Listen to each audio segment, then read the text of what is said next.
Makanya kalau seorang kiai kemudian melahirkan putra atau putri, tapi tidak ngaji, kita sebagai murid, kita sebagai santri, apapun yang kita lakukan, semua hal-hal baik yang kita lakukan itu tidak akan lepas dari jasa guru kita, dan guru kita pasti akan terus mendapatkan aliyah pahala. Waladin sholihin yakuna. Jarang kiai itu kemudian tidak mendidik putra putrinya dengan baik, tidak mendidik generasi berikutnya dengan baik. Jarang. Makanya baru beberapa waktu yang lalu saya mengatakan bahwa ketika Allah Subhanahu wa Ta'ala mengatakan inna nahnu nuhyil mauta wa naktubu ma qaddamu wa atharu. Inna nahnu nuhyil mauta wa naktubu ma qaddamu wa atharu. Bahwa pada akhirnya ketika kita meninggal dunia, semua yang kita lakukan itu dicatat oleh Allah Subhanahu wa Ta'ala tanpa sedikit pun ada yang meleset. Bahkan bukan hanya apa yang kita lakukan, tapi apa yang diteruskan dari perilaku kita, tinggalan-tinggalan kita, itu semuanya juga ada catatannya. Saya kalau ngomong gini, dengan paham ya? Paham ya? Saya mulai khawatir, saya mulai panik gitu ya. Saya mulai panik gitu. Saya geser ke bahasa Indonesia, saya sudah panik, apalagi kalau bukan kemudian nggak paham. Iya. Jadi kita ini tidak hanya dihisab dan harus mempertanggungjawabkan perilaku-perilaku kita, tapi pada akhirnya ternyata juga termasuk asar.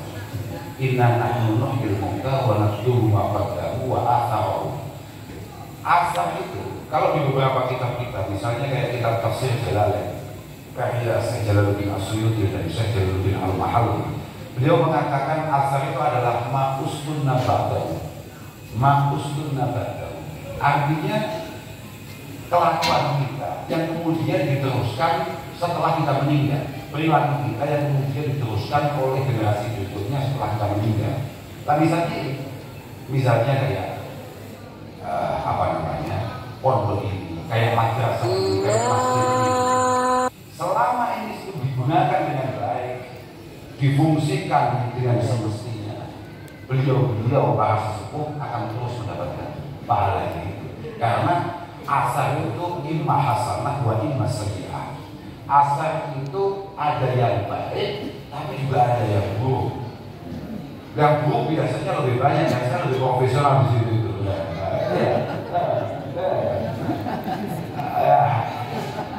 Imma hasanah itu kalau seingat saya di beberapa tafsir itu ditampilkan imma hasanah itu contohnya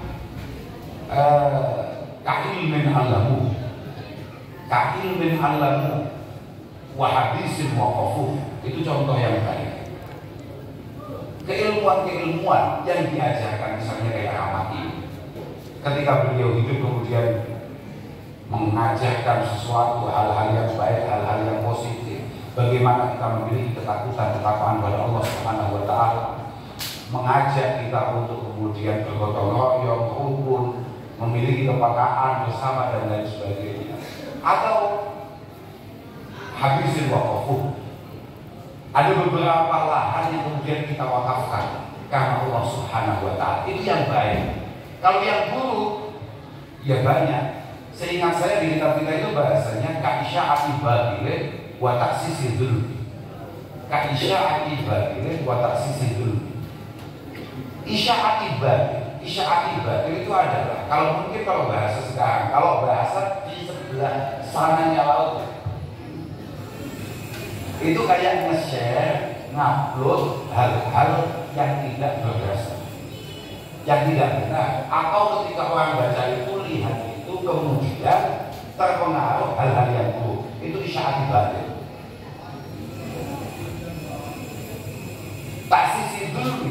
Taksisi dzulmi itu punya tinggalan yang bersifat zalim, tapi ini biasanya dilakukan oleh orang yang memiliki kekuasaan.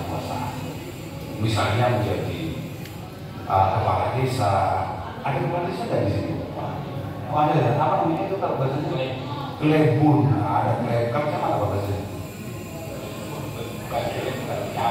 Tetap kecamatan ya, bukan camat bukan. Oke. Nah, ada klebun, ada camat, ada bupati. Nah, ini kalau kemudian dia mengambil satu kebijakan, misalnya bupati ngambil satu langkah, Kemudian dia boleh turun, bahkan dia boleh meninggal. Tapi ketika langkah ini ternyata menyengsarakan kepada masyarakat atau menyusahkan umat yang meninggal kapanpun, maka permasalahan ini akan terus mengalir.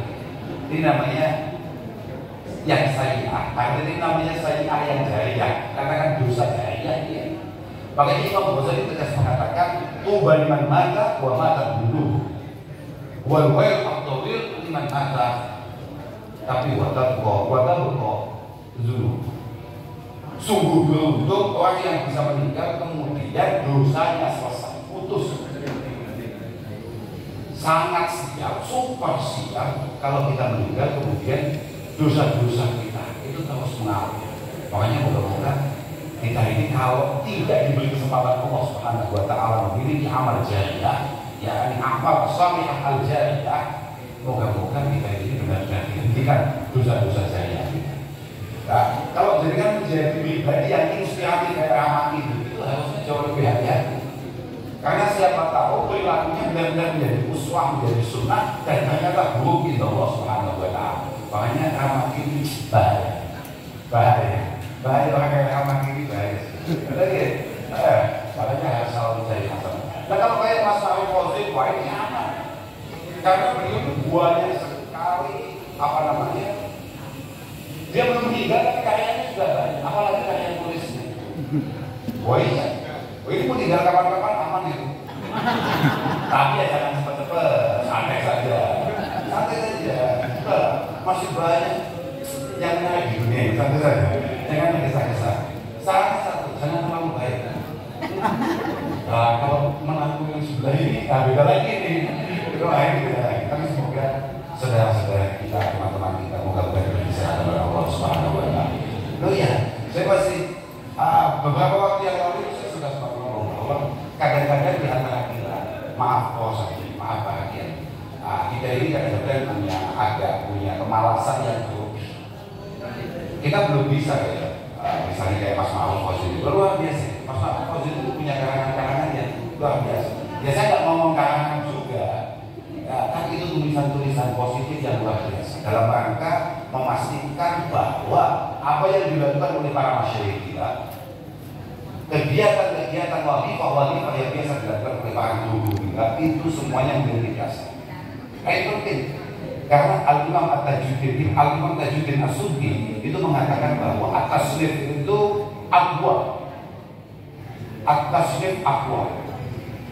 Jadi ketika kata ini buat tasnif, jadi kan al-asar ada satu tafsir itu mengatakan di antara asar itu adalah taklim, mengajar kemudian mengarang. Nah, seingat saya Tajuddin As-Subki itu mengatakan bahwa at-tasnif aqwa dengan alasan lituli bapahi ala mamah zaman. Kenapa menulis itu jariyahnya lebih konsisten karena ya dengan tahu sendiri ratusan tahun yang lalu para ulama-ulama kita mengarang kitabnya, bahkan ada ribuan tahun yang lalu kitab itu sudah terkarang dan kemudian hari ini masih kita pelajari, masih kita baca. Nah itu jariyahnya gitu.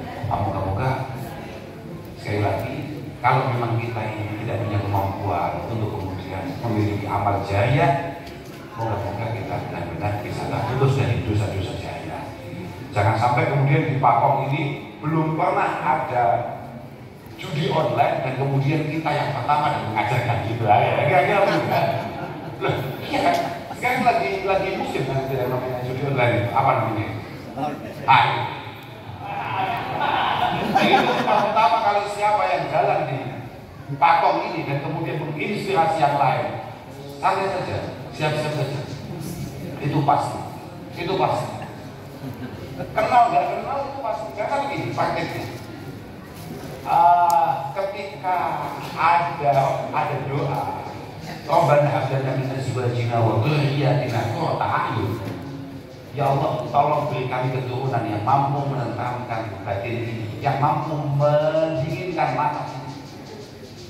Artinya keturunan yang bisa kita bawa soal dengan selamat, bahkan menyafaati dan menyelamatkan kita di hadapan Allah Subhanahu wa Ta'ala. Nah, itu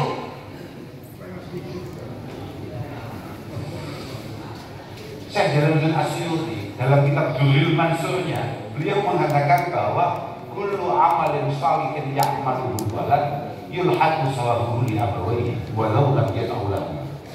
Semua perilaku baik kita, apapun itu bentuknya, ya kita niat atau tidak, itu ternyata pahalanya juga dirasakan oleh kedua orang tua kita. Itu kalau dibalik sama saja, semua perilaku busuk kita, walaupun tidak kita niat. Makanya dengan kalau mau atraksi, ingat-ingat, dengan punya orang tua, dengan punya nenek moyang yang harus pada ngajarkan. Sebetulnya mohon maaf, kenapa beberapa kali ulama kita mengatakan bahwa nyebut nasab itu tidak apa-apa. Bukan dalam rangka bangga-banggaan terkait masalah nasab. Ini agak sedikit hari-hari ini. Saya baru-baru ini dibully banyak orang gara-gara nyebut nasab. Padahal saya tidak urus ya itu semua. Saya tidak mengerti. Karena kalau mohon maaf, walaupun jenengan memiliki darah Syekhona Khalil Bangkala, tapi kalau jenengan hanya mengandalkan tongkat ini saja, tanpa kualitas, mohon maaf, kita tidak pernah diajarkan seperti itu. Tidak bisa, Pak. Man azal bi azalil jahiliyah fa'aiduhu ya nabi. Artinya walaupun mohon maaf, saya ini kan ya lumayan, Pak.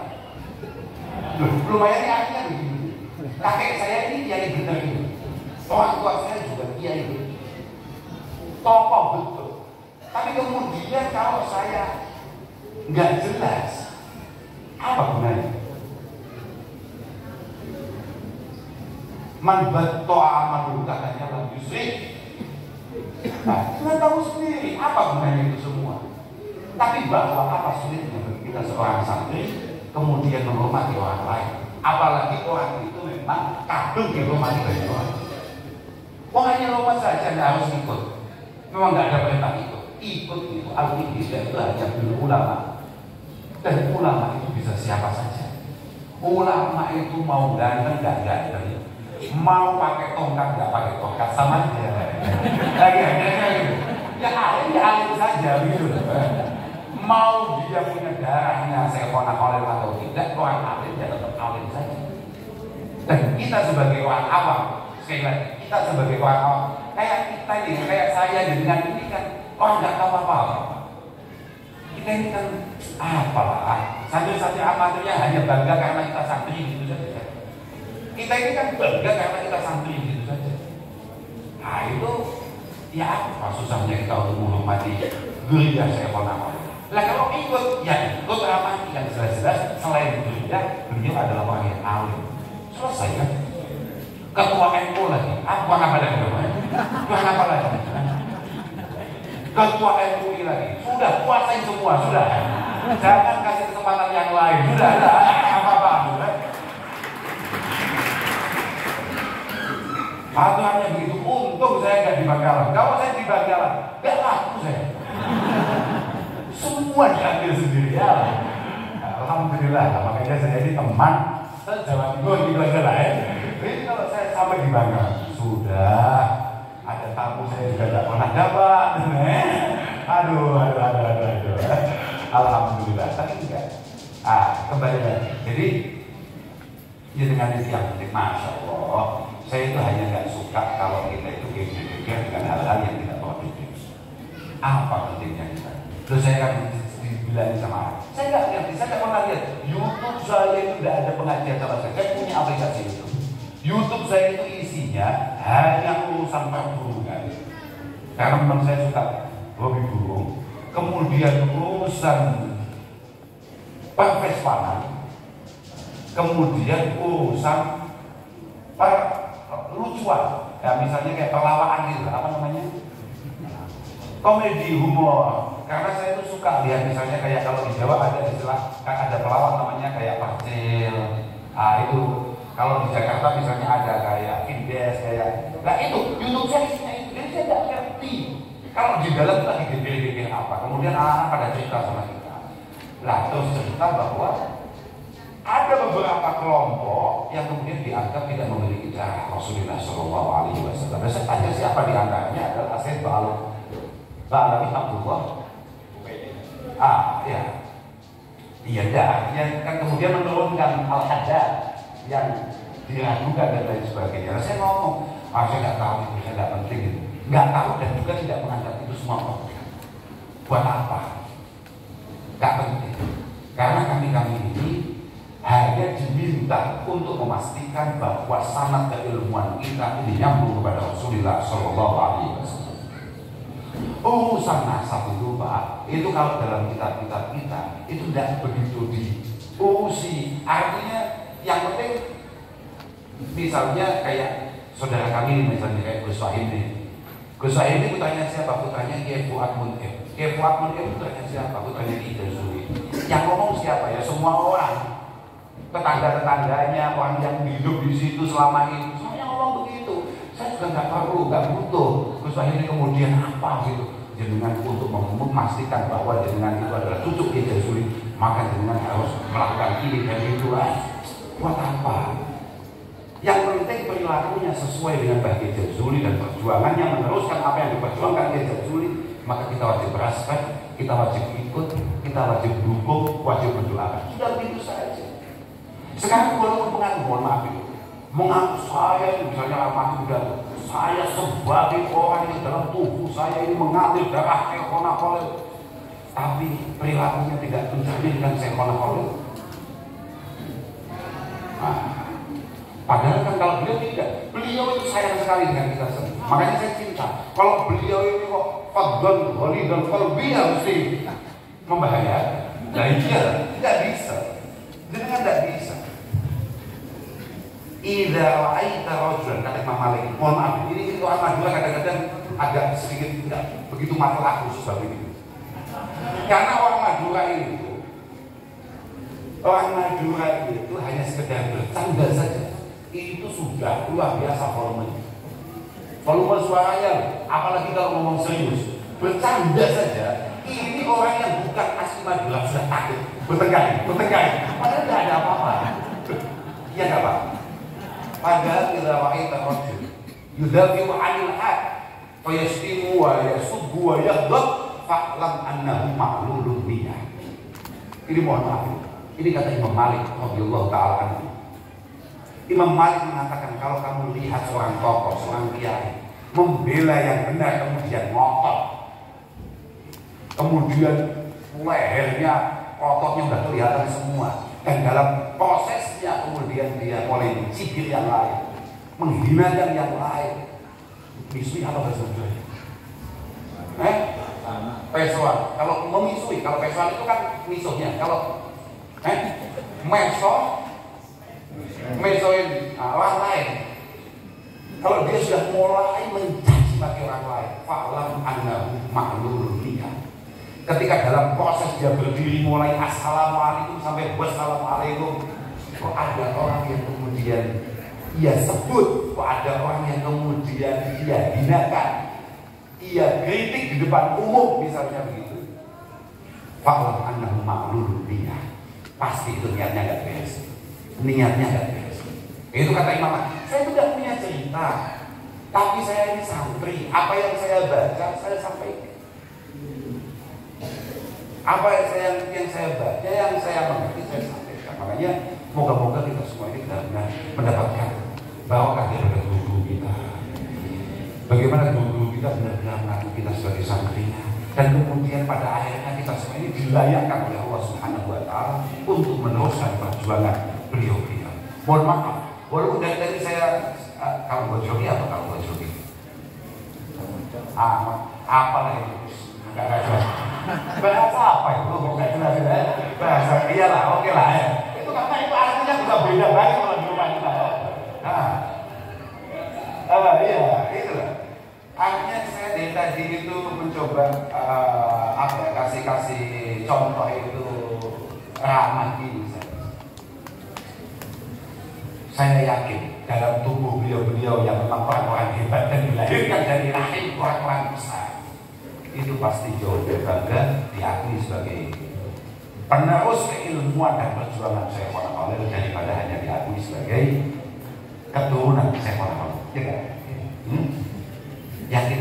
Dengan yang banyak omong itu, karena dia belum pernah dilahirkan dari keluarga saya. Lah, beliau-beliau ini pasti merasakan itu.